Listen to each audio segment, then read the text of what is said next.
Cette séquence consacrée aux éléments chimiques va nous donner l'opportunité de rappeler quelques définitions simples concernant les atomes, les isotopes, les ions ainsi que les nombres d'oxydation. Un élément chimique, c'est ce qui se conserve au cours de transformations chimiques successives. Chaque élément va posséder un nom et un symbole qui lui sont propres. Par exemple, l'hydrogène, son symbole est H, le cuivre, son symbole est Cu, et l'or, son symbole est Au, parce que le symbole de l'or vient du latin aurum. Donc tous les éléments connus sont rassemblés dans un tableau. Ce tableau, c'est ce qu'on appelle le tableau périodique des éléments chimiques. Ce tableau est constitué de 7 lignes qu'on appelle aussi des périodes et de 18 colonnes qu'on appelle des groupes. Il y a en tout 118 éléments connus qui constituent ce tableau. Un élément chimique, c'est donc l'ensemble des atomes qui sont caractérisés par le même nombre de protons dans leur noyau. Un élément va donc être caractérisé par son numéro atomique Z et par son nom ou son symbole. Ce numéro atomique Z va désigner à la fois le nombre de protons qui constituent le noyau et le rang de cet atome dans la liste des 118 éléments. Donc si on reprend les 3 exemples précédents, l'hydrogène est le premier élément du tableau périodique. Le cuivre est le 29e élément du tableau périodique. Et l'or est le 79e élément du tableau périodique. On peut parfois faire la confusion entre la notion d'élément et la notion d'atome. Alors c'est presque pareil, puisque les éléments chimiques, alors on va prendre l'exemple l'exemple ci-dessous, l'exemple de la réaction chimique entre de l'hydrogène moléculaire et de l'oxygène moléculaire. Les éléments chimiques peuvent se combiner entre eux au cours de réactions chimiques pour former des composés chimiques. Donc l'exemple ci-dessous, la réaction entre H2 et 1,5 de O2, réaction équilibrée, c'est la formation d'eau. Donc ça, c'est la molécule d'eau, et je vois d'après cette formule brute que la molécule d'eau est constituée de 3 atomes, à savoir 2 atomes d'hydrogène et 1 atome d'oxygène, mais elle n'est constituée que de 2 éléments différents qui sont l'hydrogène et l'oxygène.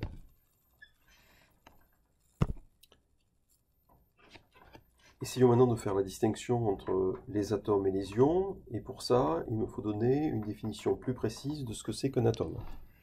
Donc un atome, c'est la plus petite partie d'un corps chimique simple qui peut se combiner chimiquement avec un autre atome. Un atome, par définition, est électriquement neutre.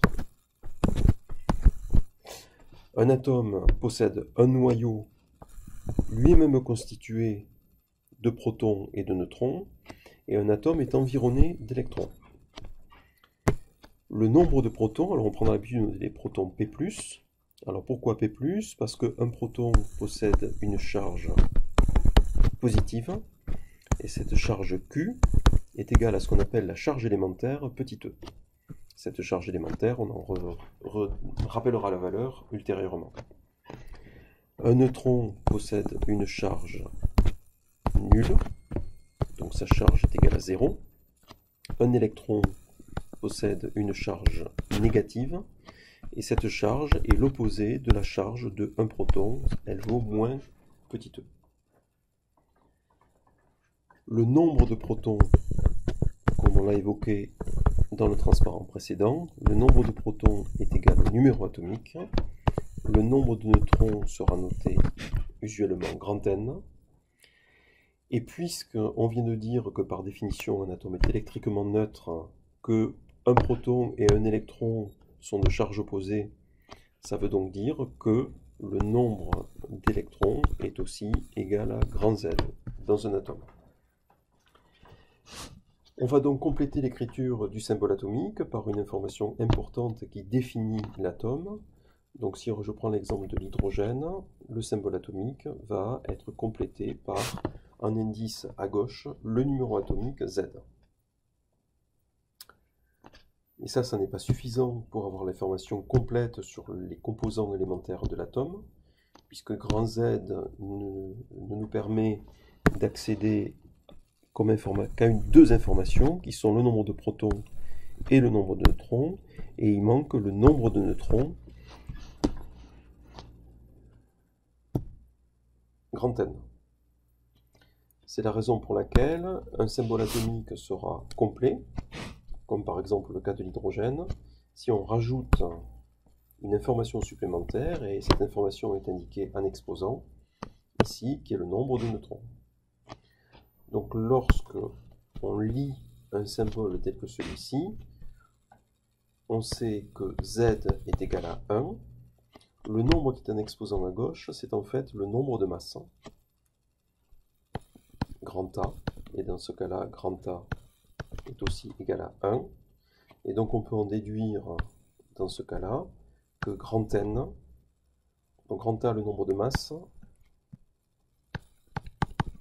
c'est de façon générale le nombre de constituants élémentaires du noyau. Donc grand A est égal à Z plus grand N.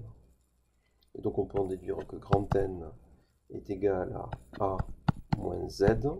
Et donc dans le cas de l'hydrogène, de cet atome d'hydrogène, grand N vaut 0. Et effectivement, c'est un résultat bien connu.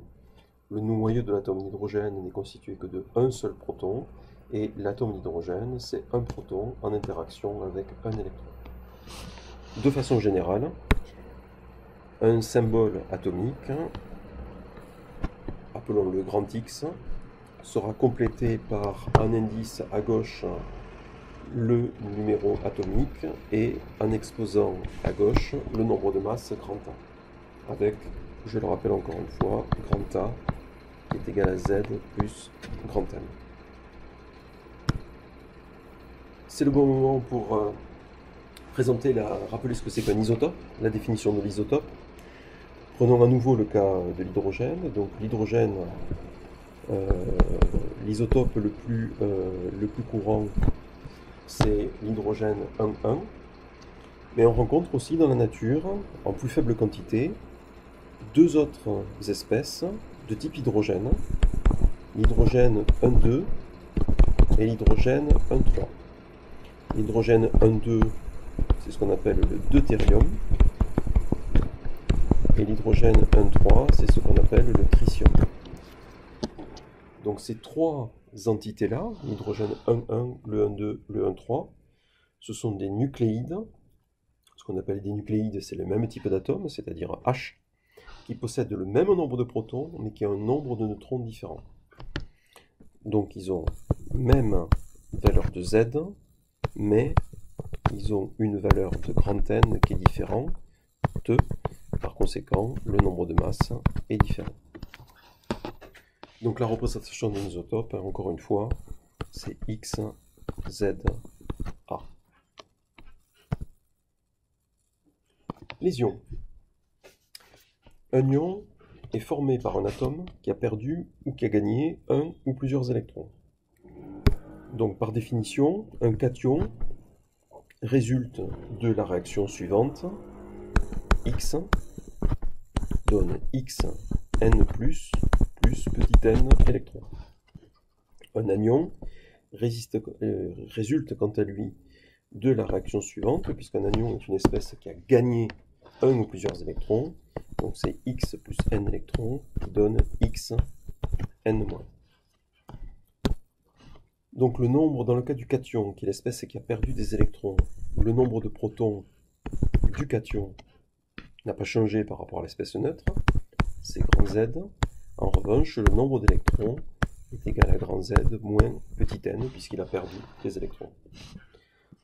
L'anion est une espèce qui a gagné des électrons, donc le nombre de protons de l'anion est le même que le nombre de protons de l'espèce neutre, c'est grand Z. En revanche, le nombre d'électrons est égal à grand Z plus ce nombre d'électrons gagnés petit n. Il est intéressant à ce stade de rappeler aussi la définition de ce que c'est qu'un nombre d'oxydation. Donc un nombre d'oxydation, c'est le nombre d'électrons gagnés ou perdus par un atome. Donc si on considère H+, c'est donc l'hydrogène qui a perdu un électron. et le nombre d'oxydation est représenté par ce nombre d'électrons perdus, écrit en général en chiffres romains. C'est donc plus 1. C'est le moins, c'est l'atome de chlore qui a gagné un électron, dont son nombre d'oxydation est négatif. C'est moins grand 1, écrit en chiffres romains.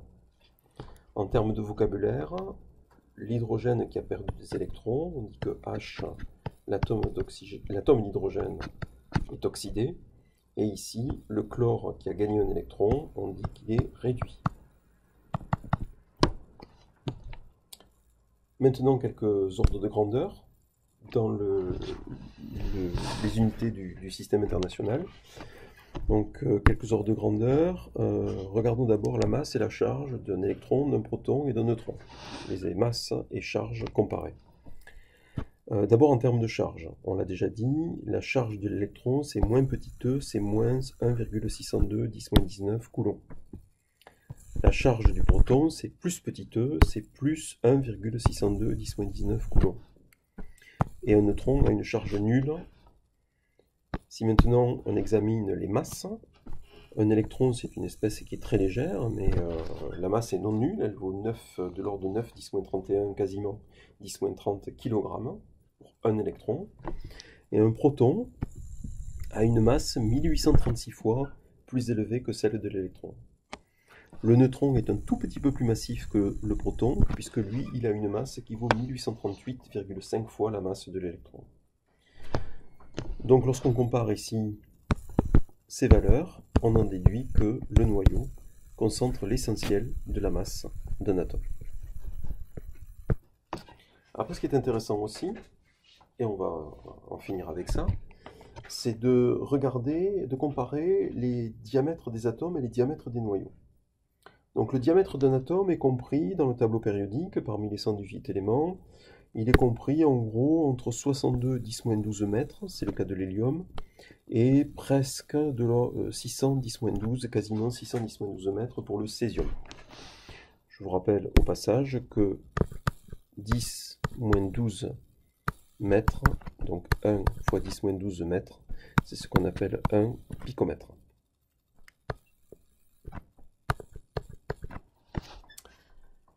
Donc ça c'est pour le diamètre d'un atome. Le noyau est en gros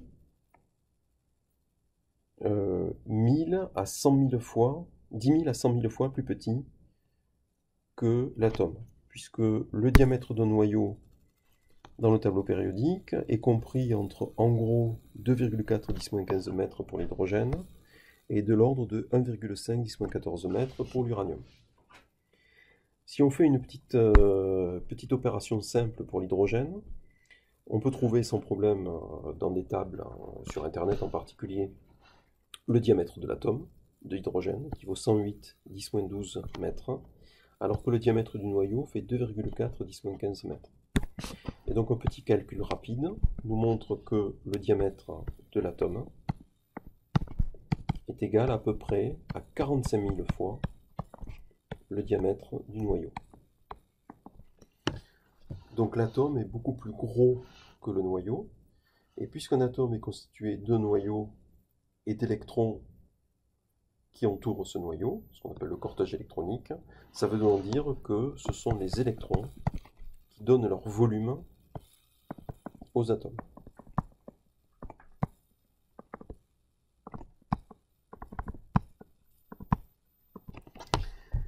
Et ça, je vous encourage à vous reporter pour essayer de comprendre pourquoi c'est comme ça, pourquoi il en est ainsi, à la notion de nuage électronique.